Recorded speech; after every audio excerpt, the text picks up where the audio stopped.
तो बच्चों, पिछले वीडियो में हमने देखा था कि परिमेय संख्या, योग, गुणा और अंतर को अपन व्यकलन भी कहते हैं। योग, गुणा और व्यकलन के लिए समवर्त होती हैं। इसका मतलब ये होता है कि अगर अपन दो परिमेय संख्याओं को जोड़ें या उनका गुणा करें या अपन घटाएं, अंतर निकालें, तो अपने को जो नई संख्या मिलती है वो भी परिमेय संख्या होती है। ये समवर्त नियम होता है। फिर अपन ने देखा था परिमेय संख्या भाग के लिए समवर्त नहीं होती।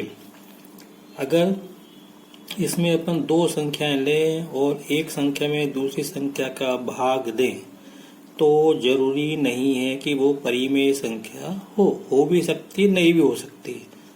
तो कहने का मतलब ये है कि ये जो है परिमेय संख्या भाग के लिए समवर्त नहीं होती। भाग मतलब विभाजन, लिख देता हूँ यहाँ पे। तो ये था समवर्त नियम। अब हम देखें क्रम विनिमय नियम। ये मैं वो बता रहा हूँ जो अपने पिछले वीडियो में मैंने समझाया था। इसी प्रकार परिमेय संख्या योग, गुणा के लिए क्रम विनिमय नियम का पालन करती है। अब क्रम विनिमय नियम क्या है? जैसे 2 धन 3 और 3 धन 2, 2 और 3 का अगर अपन क्रम बदलते तो योग नहीं बदलता। अगर अपन 2 गुणा 3 और 3 गुणा 2, तो जो गुणनफल होता है बदलता नहीं है। तो क्रम बदलने पर इनका मान नहीं बदलता है। इसी को अपन क्रम विनिमय नियम कहते हैं। तो कहने का मतलब ये परिमेय संख्या योग, गुणा के लिए क्रम विनिमय नियम का पालन करती हैं। परिमेय संख्या व्यकलन और भाग के लिए क्रम विनिमय नियम का पालन नहीं करती। जैसे मैंने बताया था आपको, 3 - 2 करेंगे तो 1 आएगा और 2 - 3 करेंगे तो -1 आएगा। तो ये बराबर नहीं होता। इसी पर भाग देंगे, 4 में 2 का भाग देंगे तो भागफल 2 आएगा और 2 में 4 का भाग देंगे तो भागफल 1/2 आएगा। तो ये बराबर नहीं आ रहा भाग।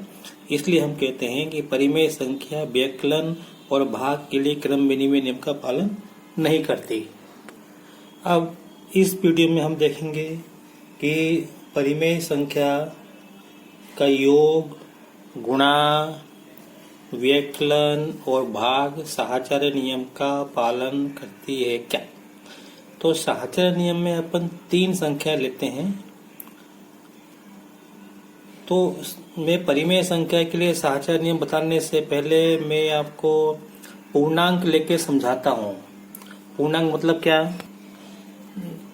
मैं परिमेय संख्या के बाद में बात करूंगा, पहले मैं पूर्णांक की बात करता हूँ। तो ये पूर्णांक आपको मालूम है, 0, 1, 2, 3, 4, 5, 6, 7, 8, 9, 10, इधर -1, -2, -3, -4, है कि नहीं, माइनस अनंत तक। तो मैंने इनमें से कोई सी भी 3 संख्या ले लो, 3 पूर्णांक ले लो। मैंने -3, 1 और 0 ले लिया। तो अगर देखो मैं इस पे जोड़ता हूँ इनको, तो -3 + 1 और 10 + 10 इनको जोड़ा है और इनमें पहली 2 संख्या थी, मैंने इनको कोष्टक में लिख लिया। इसी प्रकार यहाँ पे -3 + 1 और +10 लिखा और इसमें आखिरी 2 संख्या थी, मैंने उनको इस तरह से कोष्टक में लिख लिया। अब मेरे को ये देखना है कि क्या इसका हल करने पे, इसको हल करने पे जो मान बराबर आएंगे क्या। तो मैं देखता हूँ यहाँ पे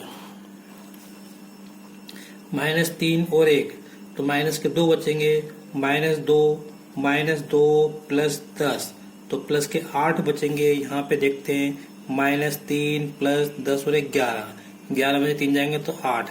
आपको ये भी मालूम कि पहले हम कोष्टक को हल करते हैं।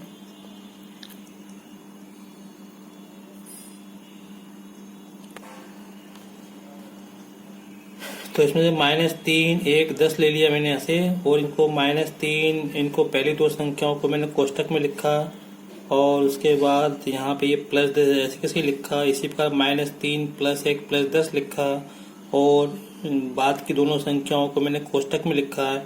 तो यहाँ पे इनको हल करेंगे तो -2 आएगा, प्लस लिखा, फिर 10 आएगा। आपको ये भी मालूम है कि जब हम हल करते हैं तो यहाँ पे कोष्टक पे हल करते हैं, यहाँ हल किया तो 1 और 10 11 आएंगे। यहाँ -3 आए तो 10 में से 2 का तो 8 आए और -3 + 11 8 आएंगे। इसका क्या मतलब है, ये दोनों के मान क्या है, बराबर है। तो इसको मैंने ये इस तरह से लिख दिया यहाँ पे, -3 + 1 + 10 और -3 + 1 + 10 कोष्टक में ये दोनों बराबर हैं। अब इसके स्थान पर कोई सी भी संख्या ले सकते हैं। अपन 0 ले लो, है ना, तो वो भी देख लो। अब जैसे मैंने चलो -3 और प्लस यहाँ लिखा 0 + 5 लिखा, चलो, और यहाँ पे लिखा इसको -3 + 0 मैंने ऐसे लिख दिया। देखो मैंने कोष्टक बदल दिया, +5 कोष्टक देख रहे हो ना आप, देखते हैं तो ये -3 आएगा और +5 आएंगे। इसको हल करेंगे तो क्या आएगा, 2 आएंगे और यहाँ पे आएगा -3 + 0 तो -3 आएंगे +5 तो 2 आएगा। इसका मतलब ये क्या है, बराबर है। तो कहने का मतलब ये है कि जो पूर्णांक संख्या है वो साहचर्य नियम का पालन करती हैं। अब इसी बात को लेके अपन जो है परिमेय संख्या को अपन देखेंगे कि ये साहचर्य नियम का पालन करती है कि नहीं। अब इसको अपन सामान्य रूप में देखें, अगर A, B, C 3 पूर्णांक हैं तो हम देखेंगे कि पहली दोनों संख्याओं को जोड़ो ऐसे कोष्टक में लिख के और ये C लिखो, फिर इसी प्रकार A को बाहर लिखो और दूसरी दो संख्याओं को जोड़ो कोष्टक में लिखो, तो हम देखेंगे ये बराबर होते हैं। ये इसको कहते हैं साहचर्य नियम कहते हैं। अब हम इसको परिमेय संख्या पे लागू करके देखते हैं कि परिमेय संख्या पे लागू होता है या नहीं, उदाहरण के माध्यम से। तो हम 3 परिमेय संख्या लेते हैं। तो हमने 3 परिमेय संख्या 4/5, -2/5 और 3/10 ले ली। अब हम देखते हैं साहचर्य नियम का पालन करती है कि नहीं।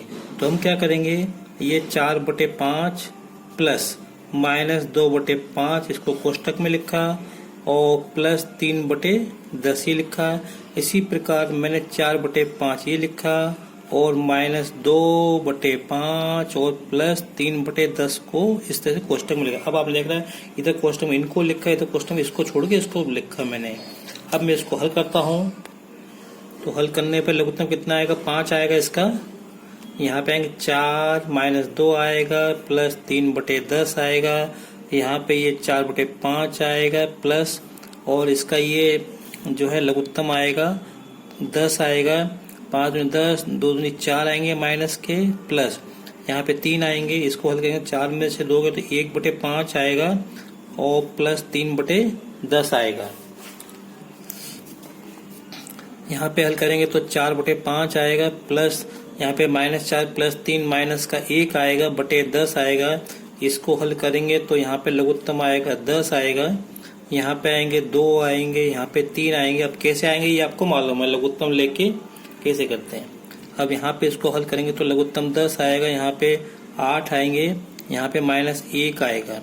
इसको हल करेंगे तो ये आएगा 5/10 और इसको हल करेंगे तो 8 में से गया तो 7/10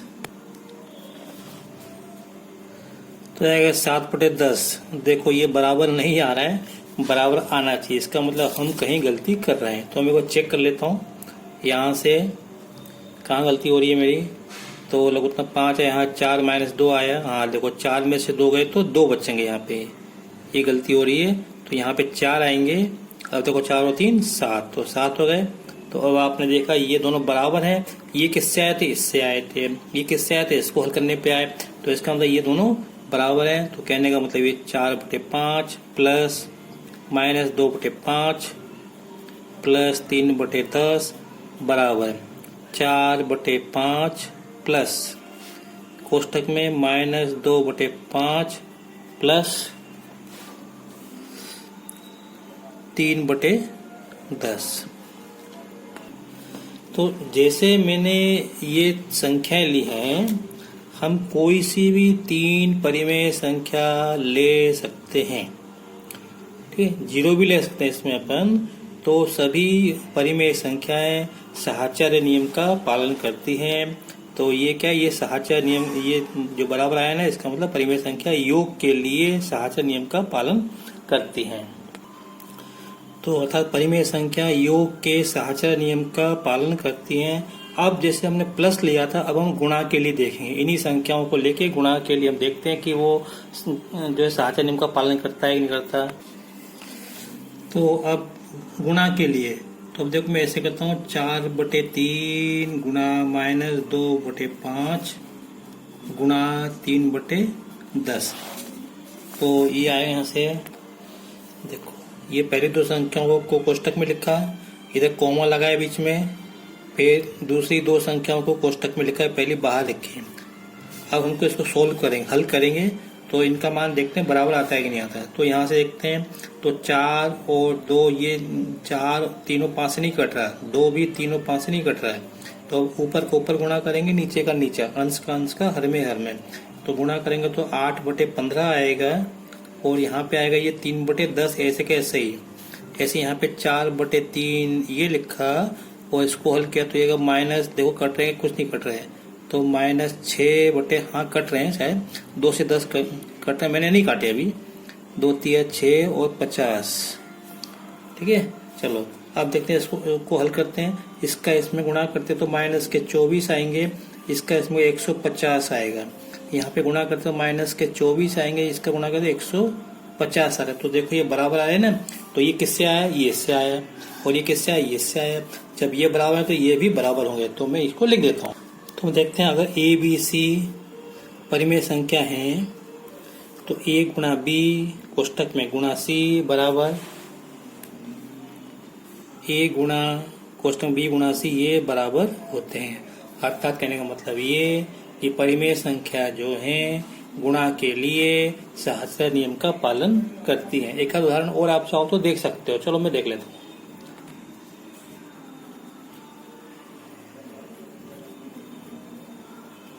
पहली दो संख्याओं को मैंने कोष्टक में लिखा यहाँ पे, और इधर गुणा लगाया है ना।